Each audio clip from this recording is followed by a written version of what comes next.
Hello, good afternoon, and welcome to the Manassas Museum, Stories of Preservation and Progress. I am so thrilled to bring to you today Pastor Savage of First Baptist Church here in Manassas. He's going to tell us a little bit about the history of First Baptist Church and a bit about the history of the Black Church in Virginia. I want to thank those of you who came out today. Our council member, Michelle Davis Younger, is here with us. And thank you all for coming out, staying socially distanced and wearing your masks, and thanks to all of you online who are watching. And with that, I'm going to go ahead and turn it over to Pastor Savage. Well, thank you, Rachel. Thank you for this amazing city and this amazing event that Manassas puts on. We really need to learn how to preserve the great history and even learn about the not so great history that we might continue to do great things. So I'm privileged to be here for many of the First Baptist members who are here. For everyone who is watching this on live stream, I do want to say, forgive me, I'm about to turn to face the actual physical audience, but I know that you can actually see me. I am Reverend Dr. Keith Savage. I'm the senior servant at First Baptist Church Manassas. I have been there since the summer of 2002, so I'm in my 18th year as the senior servant, as I like to say, others say senior pastor. And it is amazing to be a part of a church that has such a rich history. And we're going to get into that, but instead of just diving into First Baptist Church Manassas, let's learn a little about the seeds of freedom and hope that brought about a First Baptist Church Manassas and all other churches that are predominantly African American. Now let me say, as I say in the beginning, First Baptist is a Christian church, first and foremost. It's just a Christian church. It belongs to Christ. But we are predominantly a people of African descent. And so we call ourselves African American Church because that's the predominant culture of the church. That has been the predominant culture of the church since its founding in 1872. And so how did First Baptist come to be? And as a matter of fact, what's the history of the African American church in the Commonwealth of Virginia? How did Manassas grow to become this amazing city that started as this little junction and then became a town and ultimately has become a city? And how did we get here that it was first known for its battlefield? It's still a tourist attraction for that, but it is so much greater than that and so much more than that. So I want to take you a little history to get you, and then we'll get into First Baptist Church Manassas. Because in preparing for emancipation, in the years before and during the Civil War, enslaved persons had used religion as a means of preparing them for their freedom. It has always been a part of what those who were brought here as enslaved persons, they came with religion, they came with various religions out there, but how did they use that in moving towards emancipation pre-Civil War and post-Civil War? They've always used religion as a means of preparing them for the freedom that they've always known was theirs in God. And so during the time of if you will, the time of slavery, that often slaves, enslaved persons, were allowed to attend services, but they had to attend them in segregated portions of a church. And then they were often hearing messages that told them that their freedom, if you will, would come in the otherworldly salvation, that in the by and by, if you will, that though you may be enslaved now, that the slave master ministers were saying there's an otherworldly salvation that is available to you, but nothing about what you can have right now. And so it got to a point that after the Civil War, that hearing these messages of saying that your freedom had to wait for an otherworldly time, that these preachers were giving them this message that when they were able to start establishing their own churches, and not necessarily in a building, because the church is not a building, the church is the people, that these enslaved persons began to portray and to preach a different freedom, a different vision, a different hope that they always knew would be there and was there for them. And so they spoke in these darkened quarters, if you will, and at times they were in these open spaces that became known as praise houses. They were not actual houses, but they were places where they could go where the master and those in the majority society where wouldn't penalize them, they would have their praise houses. And we still say that when we get together, it is worship and praise, or praise and worship. Because we understood that there was a God that we needed to praise, and in the midst of being enslaved, you always found a way to get beyond the turmoil that you were going through in the moment, knowing that God had something greater. So they took on an aura and an attitude and a character of praise. So they called them praise houses. Something that they could go to, that when they got out of the fields, when they got out of the master's homes, that they would find their way to wherever that secret place were, and they would engage in their praise houses. A way of holding on to the vision and hope that they had, the freedom that they knew was theirs and that one day would be theirs. And they were usually in these rural areas.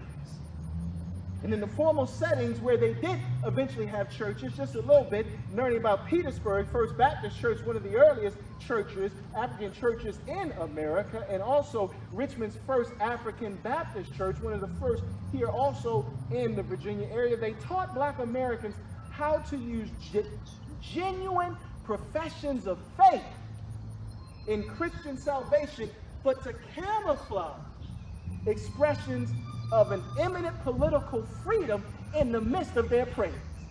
And so when we talk about, and you hear people talk about separation of church and state for the enslaved and for the freed persons, there's always been an axis, a nexus, where they've always been connected, that in my praise, I also knew that there was an opportunity for imminent freedom that needs to be expressed in my praise for political imminent freedom as well. So this has been where the church has been. And so many of you know the history that Congress back in January 31st, because we have this beautiful thing called Juneteenth. And we talk about when the Emancipation Proclamation and all that was written, and Abraham Lincoln, when he wrote his thing, we say that's the date of freedom, but that's not the real date of freedom. It was that Congress, they passed in January 31st, 1865, and it wasn't ratified until December 6th. Of 1865, the 13th Amendment, which abolished slavery mostly. And I say mostly because it provides that neither slavery nor involuntary servitude, and here's the caveat that sticks in that except as a punishment for crime whereof the party shall have been duly convicted, take that out, neither slavery nor involuntary servitude shall exist within the United States.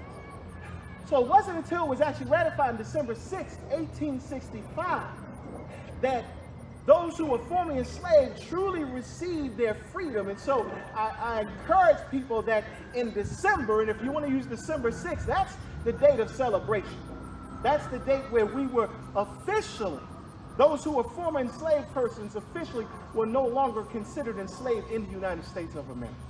Now, it didn't mean that hearts changed, but it did mean that officially slavery was abolished. African Americans, their conceptions of Christianity provided a language of resisting slavery throughout all this time.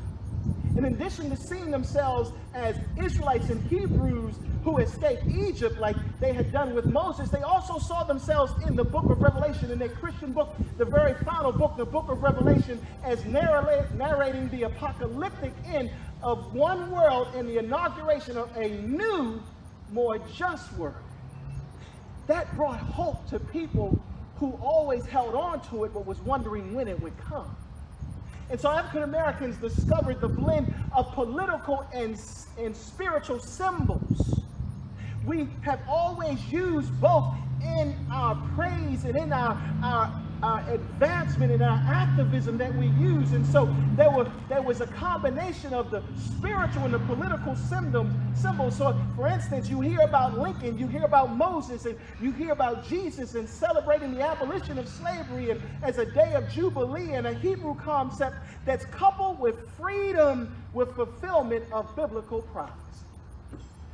So the church begins to transition from being one where it cannot exist on its own to now it has received the Emancipation Proclamation. It has now been encapsulated in the 13th Amendment with its exception. That's a different story. And so African American churches in Virginia, after the American Civil War, which was from 1861 to 1865, they began to address both the spiritual needs and the material needs of the African American people who are emerging out of being enslaved. And so communities, here's what I love, that church communities during the slavery era provided tangible support such as a hope for justice. That there's always been there. When you hear churches talk about hope, there's always been there, hope for justice. And while also offering covert locations for tangible help such as education and escape. That they were always finding ways, and you know about the Harriet Tubmans, you know about the Frederick Douglasses, and you heard all of those stories, but there's always been a thirst for knowledge, for education, even though it was illegal during that time. And so after the abolition of slavery, Christian Protestant churches retained their central influence and became the primary locations for free people to exercise their new freedom. It is the church where free people, where formerly enslaved Africans would gather. There were few exceptions. That's where the majority of them decided to exercise their freedom and their engagement in the community, which at one time they were ostracized from. Now they are allowed to be a part of on paper. And so, no longer legally required to maintain white supervision in the churches where they had to sit in segregated locations, churches began to split from the white Southern Christian denominations and created their own alliances of churches, independent black congregations. And these black church networks often accepted financial aid from northern white organizations. They were not receiving it. Matter of fact, they were violently protested against by the southern white church organizations for their independence, but they were receiving help from their northern white organizations and became dominant forces for civil rights activism, for literacy and education, and for job training. That it was the church that was the first school, if you will, for those who were formerly enslaved. It was the first job training. It was the first place of civil rights activism, and it is still a major hub, not the only, but it's still a major hub for black churches in the area, in Virginia. And so after disenfranchisement or disfranchisement, whichever one you actually prefer, and the revocation of the right of suffrage, which means the right to vote, the African American males, and sisters, I'm sorry, because like they've always done, it took another constitutional amendment.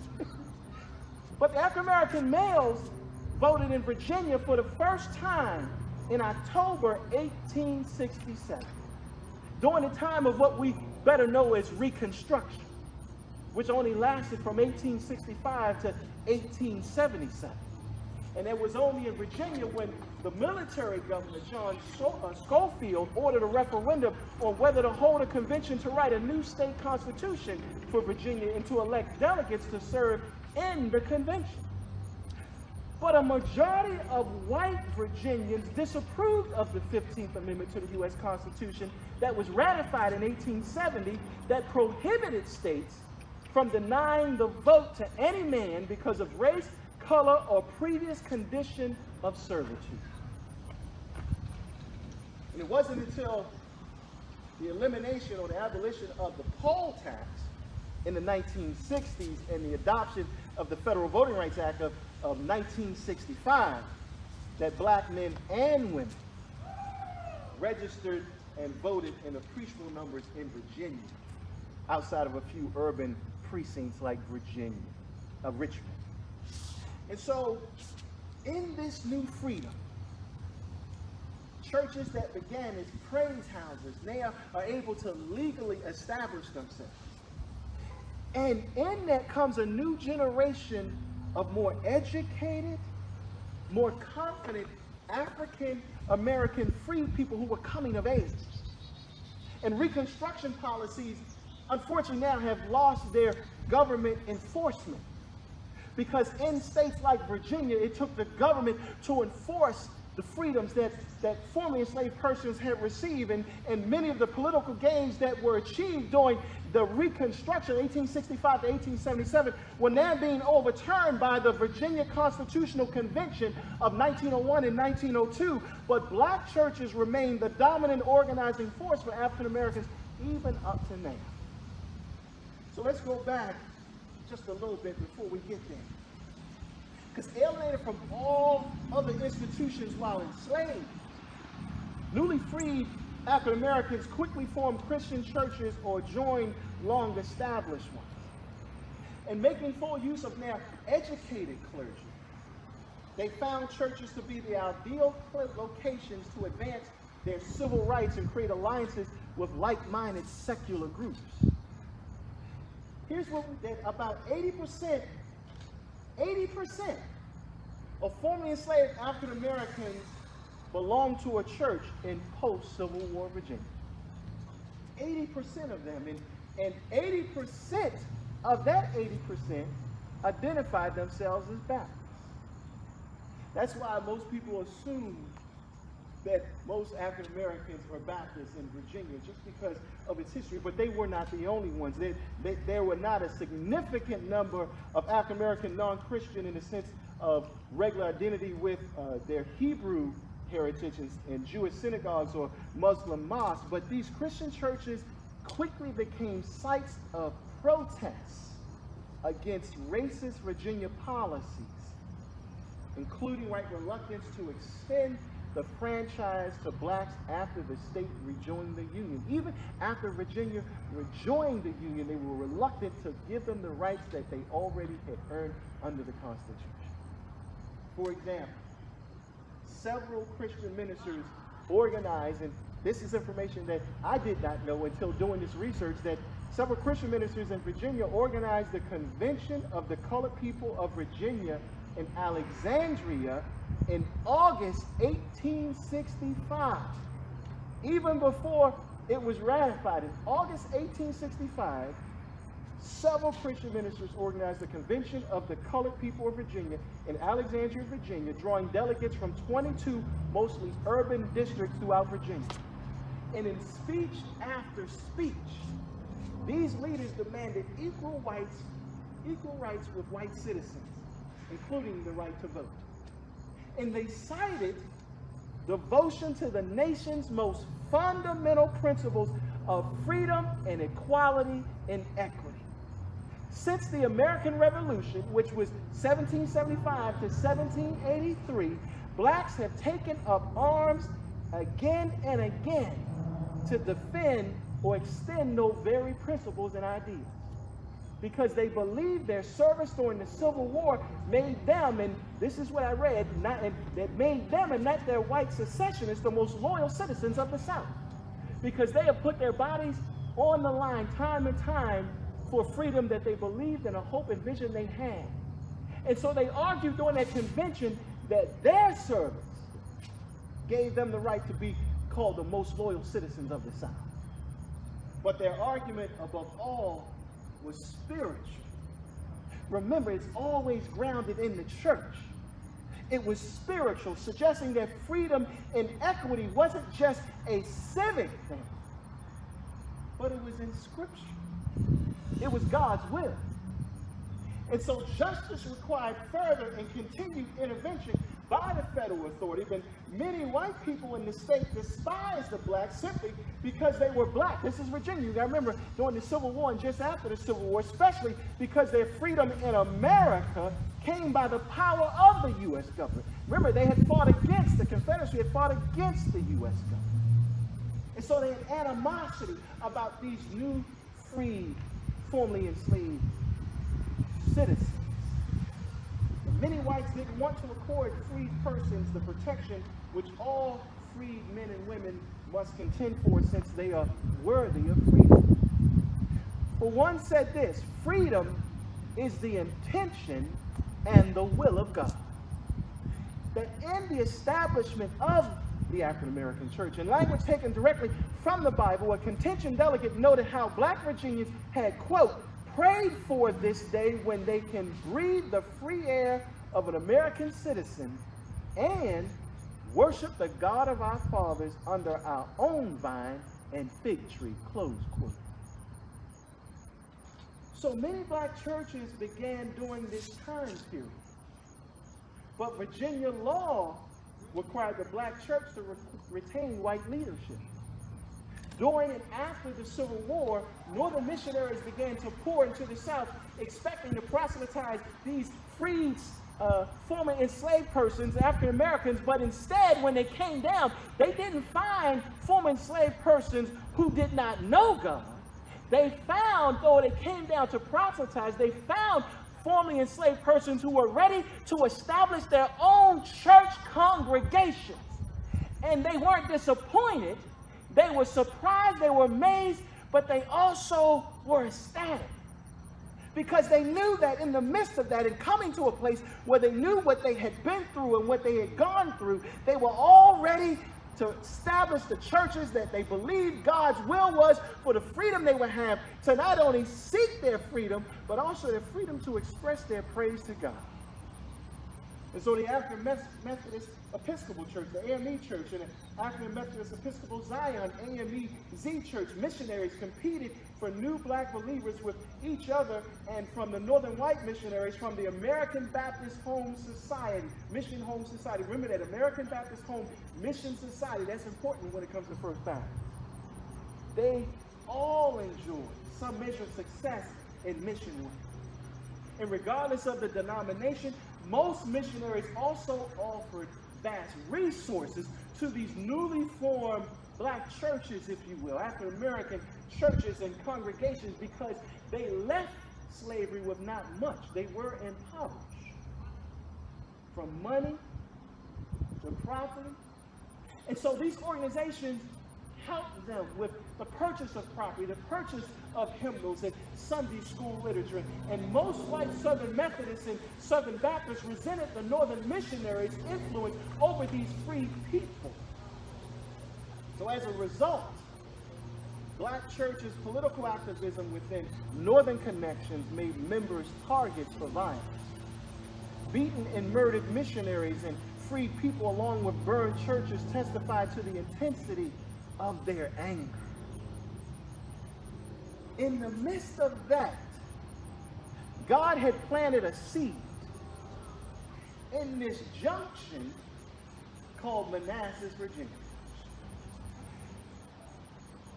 In July of 1872, and though most who are familiar with First Baptist understand that we have our church anniversary in October, but it was in July of 1872 that a council of some freed African Americans here in this junction called Manassas and this area called Prince William County, they got together as a council to begin the conversation of establishing this new congregation in this junction called First Baptist Church. And they met under a tree, as many congregations had to do. Those same praise houses, where it was illegal to be an official established congregation, they did those same praise houses, but now legally able to meet under a tree, and they testified that God was establishing a congregation for freed African Americans, former slaves, in this junction called Manassas. And they did this in front of a building that was known as the Old Schoolhouse. Now, the person who did this, along with these citizens in Manassas, was a gentleman who was from that missionary society I told you about, the American Baptist Home Mission Society. This young man, this young preacher, he was sent from north to come down, along with many others, he had heard, and that society had heard that they were looking to establish churches, so they sent missionaries down to proselytize, and they found they got people in Manassas, this town called Manassas, who are already ready to establish their church. So because of the restrictions of Virginia law still that existed, this young preacher named Reverend Marshall Downing Williams.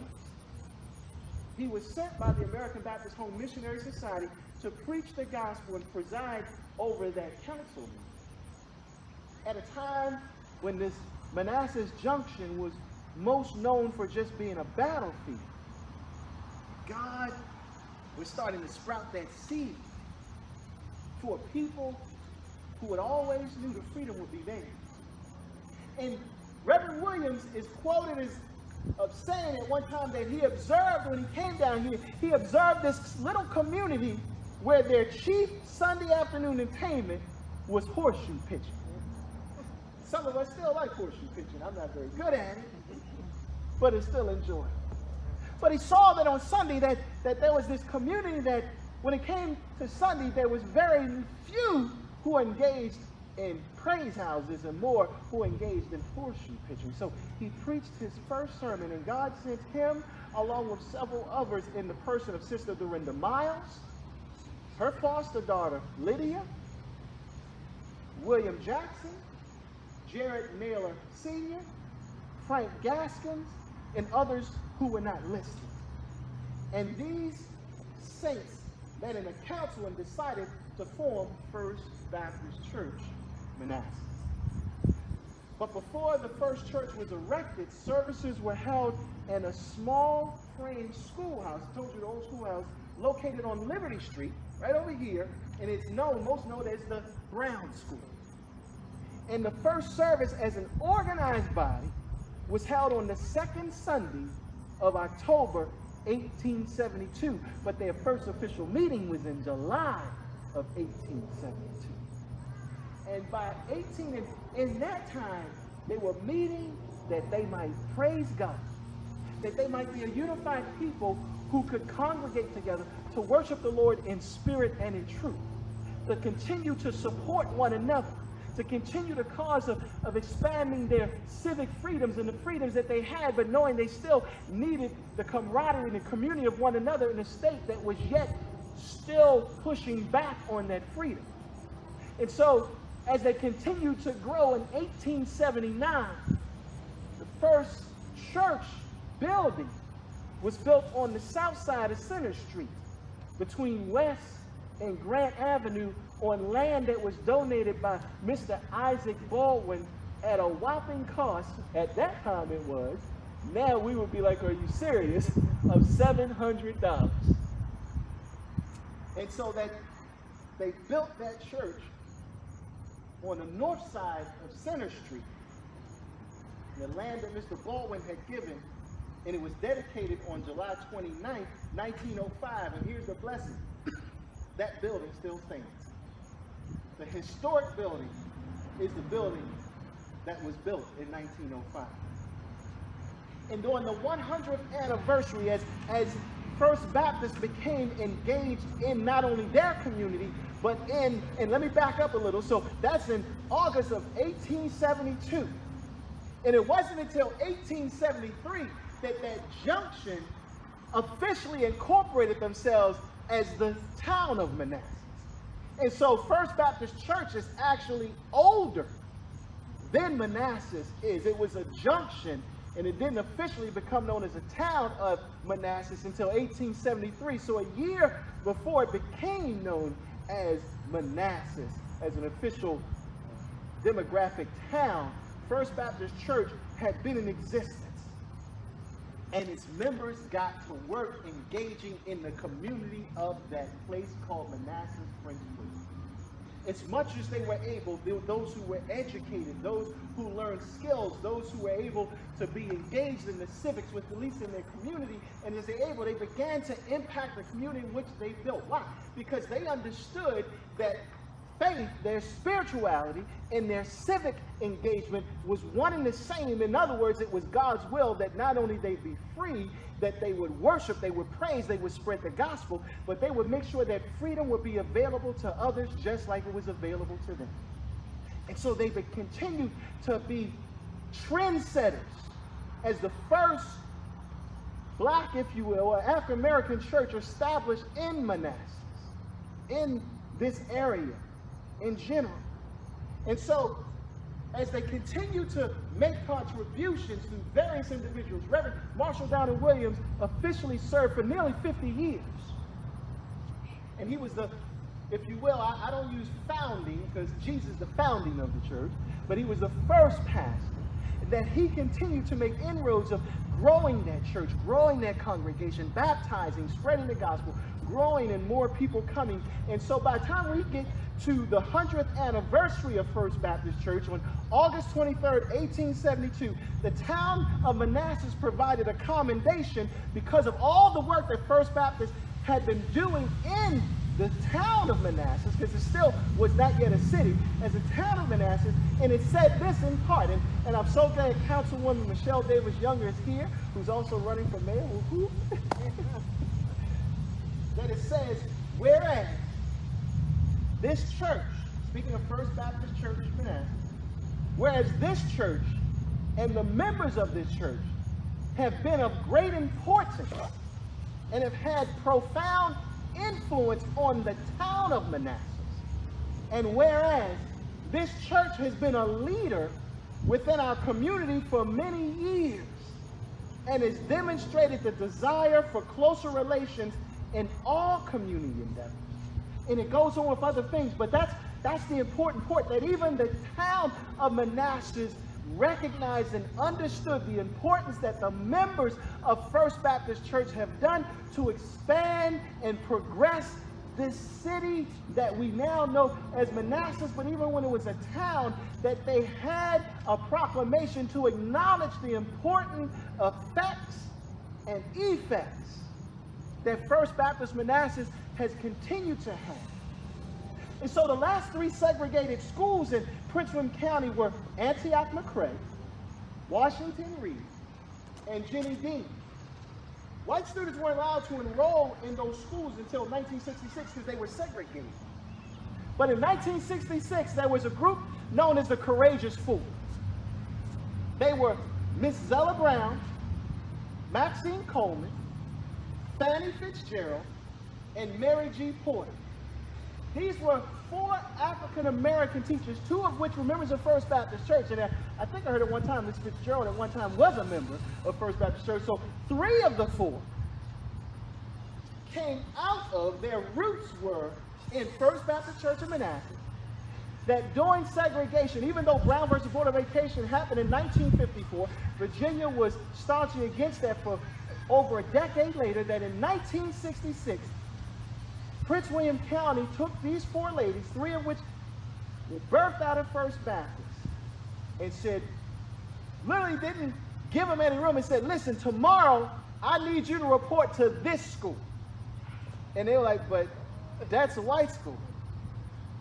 And as last I heard, we weren't allowed to not only teach in it, nor to be students in it. Report there tomorrow. And so they became the four ladies who first integrated public schools as far as teachers in Prince William County, three of which were birthed out of First Baptist Manassas. Why? Because they understood the nexus between their spirituality and the civic freedom of education and everything beyond that is so important to the will of God. Then there was another lady just off of her heels named Celestine Braxton. You may know it. There's a school now called Unity Braxton that it used to be called Stonewall Middle School. It's now Unity Braxton Middle School. And shortly after those courageous schools, she began to teach in what was Antioch McCray Elementary School at Haymarket, which was segregated at first, and she spent 33 years teaching in those areas while Virginia schools were still racially segregated. And then her husband, not to be outdone, his name is Carol Braxton. All of these have come out of First Baptist churches, and so they're making impact on education as well as spreading the gospel and helping people understand their hope in Christ Jesus and all of those things. That Carol Braxton, her husband, he right out of high school was one of the first African Americans to be admitted, enlisted in the complete training to become a U.S. Marine. He tells the story all the time that his blessing is he was young and he was feisty, and when they said, go down to Richmond, and he went down to get his physical, and after he got his physical with a couple others and some others that came up from this area, after their physical, and they said, okay, you're going to report. Now, they lived in this area, and they were down in Richmond.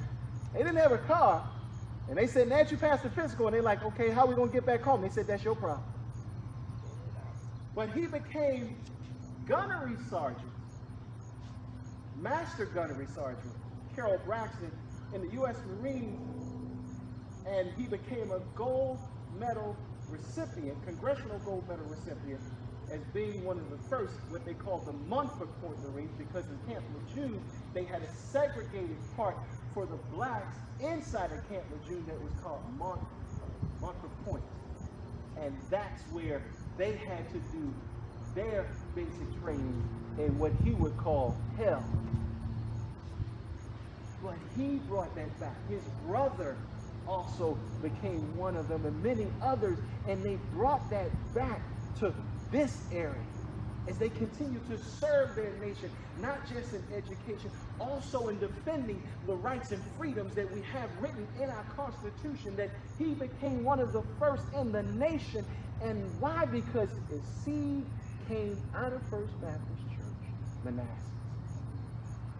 Many others that we can talk about. So around 1975, seeing that all people were struggling during this time, in 1975, that First Baptist Church, along with several other churches in the area, decided they would form an organization called SERVE that would help feed the people in Prince William and Manassas, that would help give them things, and also a bed, if you will, a shelter for those who were homeless at the time. And First Baptist was one of the founding churches that helped to establish SERVE, that is now grown to be a large facility owned by Northern Virginia Family Services, and they operate and provide not just for the poor, they operate a bed shelter, feeding families through food distributions. Even today, First Baptist Church, every single year, we do what we call a food drive, and we donate tons of food every year to SERVE. We financially support SERVE. We continue to make sure that SERVE is everything it needs to be in the things that we do. And they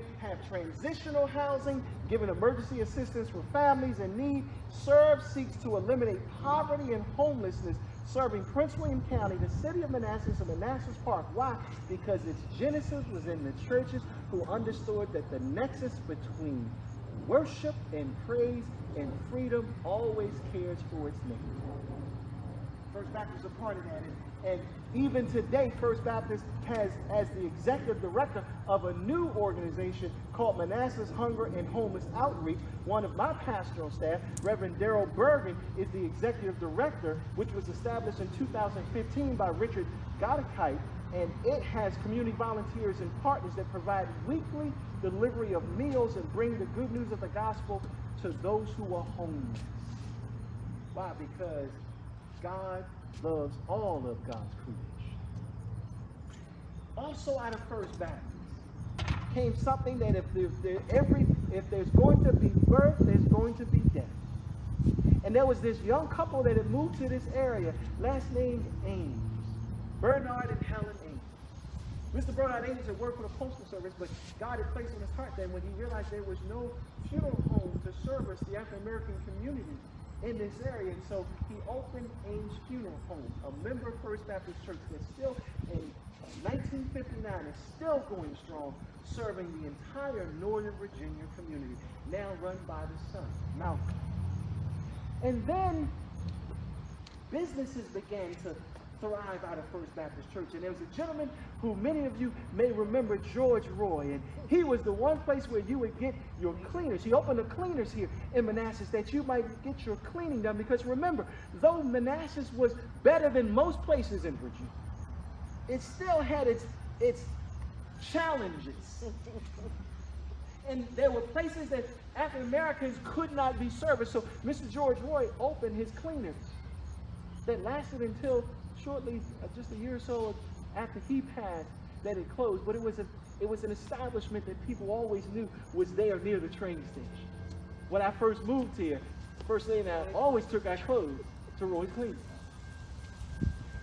Then there was a gentleman who had moved out of Washington, D.C., but he and his wife moved here. He was a brilliant gentleman by the name of Ralph Brooks. Better, actually, Dr. Ralph Brooks.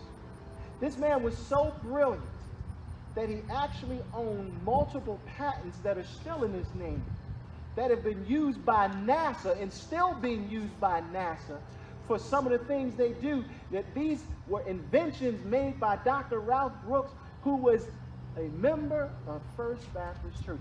That, in other words, out of First Baptist, not only has it affected our area, there are things that are still going on that have made an impact around this world and this nation.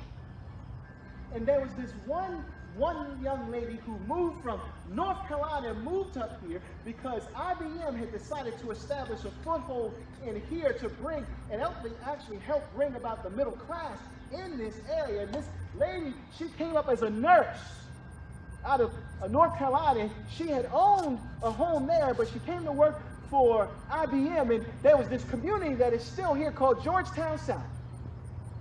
And she wanted to buy one of the townhomes in Georgetown South, but she was told this is a whites-only community.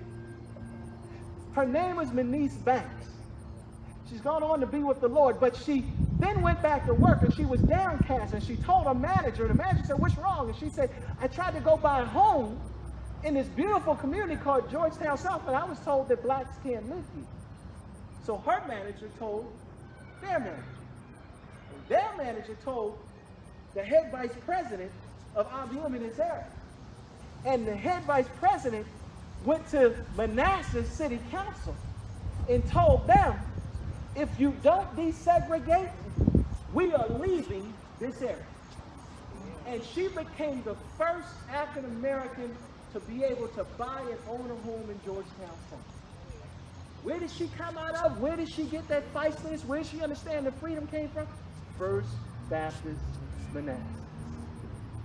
Then we can take a step back and remember that when schools were segregated, there was something called the Manassas Industrial School for colored youth, and it was founded by this amazing woman. And for those of you who haven't yet donated to the Jenny Dean Memorial, please do so.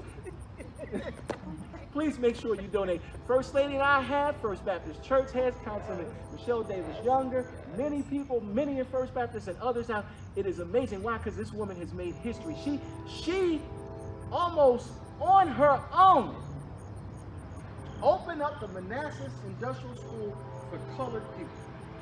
This woman, Jenny Dean, who was born a slave and out of slavery in 1893, because she had the tenacity of taking that praise and that freedom of God's will for civic to make sure people were educated and have opportunity. She went throughout Northeast America to the most wealthy, the most well-known, to get them to help donate that we might have a school in Prince William County while schools were segregated, that not only, because before then, schools ended for African Americans in 7th grade.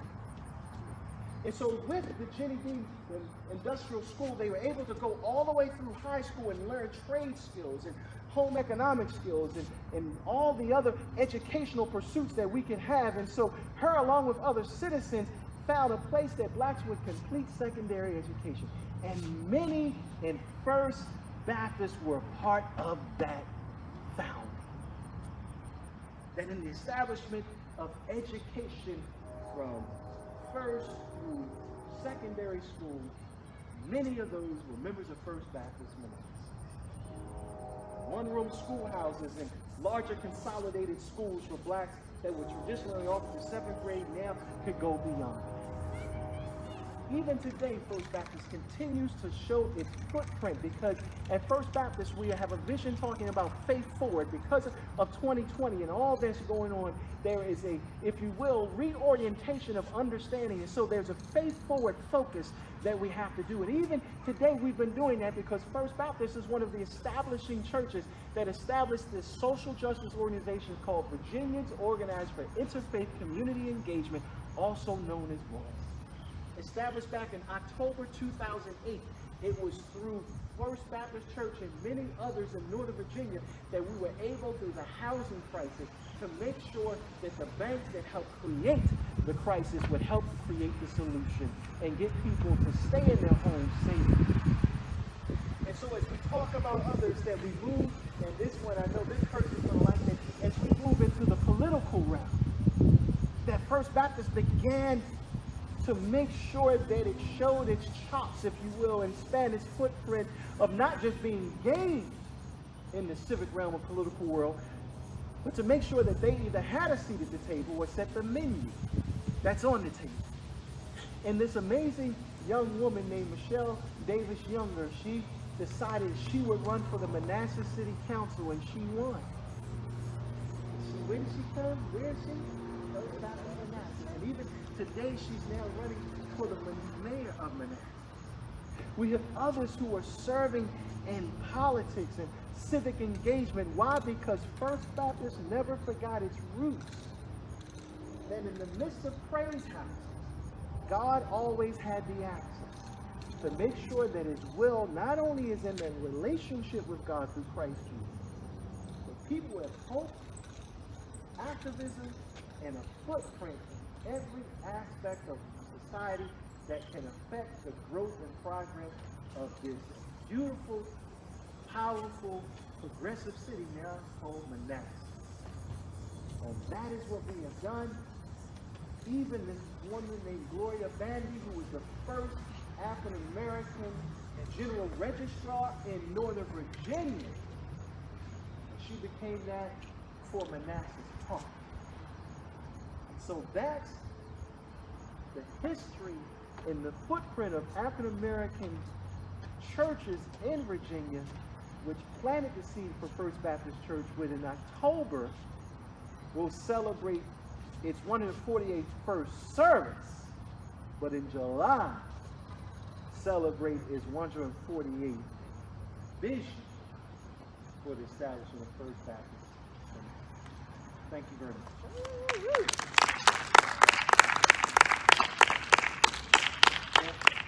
As you can see, I am a young man. Really? So I have not been part of First Baptist for all 148 years. But if it's God's will, I might live.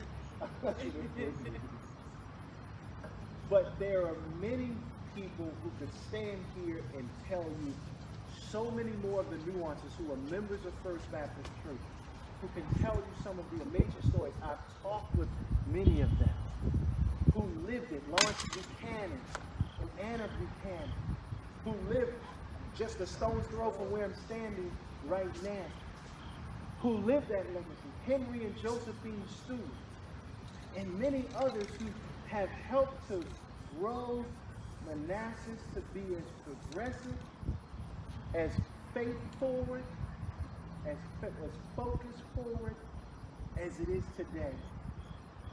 Why? Because God, when he established First Baptist Manassas, he made sure that seed would be like yeast in the dough of Manassas and spread throughout all of Manassas, Princeton County, Northern Virginia. And can I say, to be honest, because of what we're doing, not only our mission work, but in voice around the Commonwealth and around this world. And it's not just First Baptist, but I stand here to tell you the history and journey of First Baptist, of this forward faith, that until Jesus calls us home, we will continue with that forward faith. Questions or comments that I or someone else might be able to answer? If not, thank you so much, everyone, for being here. Thank you, Facebook Live, for watching. Thank you, Manassas City. Thank you, Manassas Museum. I thank each and every one of you as we continue. Let's continue. Though it's 2020, though it's been hard, though it's been difficult, though we've been distant from one another, let's stay forward focused for a better Manassas, Princeton County, Northern Virginia, America, and this planet. God bless you.